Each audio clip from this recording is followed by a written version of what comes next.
ہاں، ڈرتا ہے نا مجھے دیکھ کر، ہے نا، مجھے دیکھ کے سب ڈر جاتے ہیں، لیکن میں کسی کو نہیں ڈراتا۔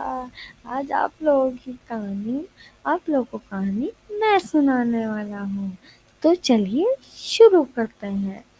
اب کہانی کا عنوان یہ ہے کہ ایک خرگوش اور ایک کچھوے کی دوڑ ہونے والی، مطلب ریس ہے، اور کچھوا اور خرگوش اپنے آپ کو زیادہ اونچا سمجھ رہا ہے کہ وہ تیز بھاگے گا، اور کچھوا بہت سلو چلتا ہے، آہستہ آہستہ چلتا ہے، اس لیے وہ ریس ہار جائے گا۔ جیسے ہی دوڑ شروع ہوتی ہے، ریس شروع ہوتی ہے، سب کی نظر خرگوش پر ہوتی ہے، کیونکہ سب لوگ جانتے تھے کہ خرگوش ہی جیتے گا، کچھوا تو ہار ہی جائے گا۔ اسی لیے سب لوگوں نے خرگوش کے نعرے لگانا شروع کر دیے۔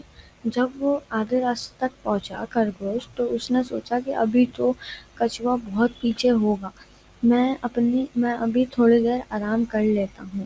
اتنی دیر میں، جتنی دیر تک وہ آرام کرتا ہے، اتنی دیر تک کچھوا آگے بہت آہستہ آہستہ آگے نکل جاتا ہے اس سے۔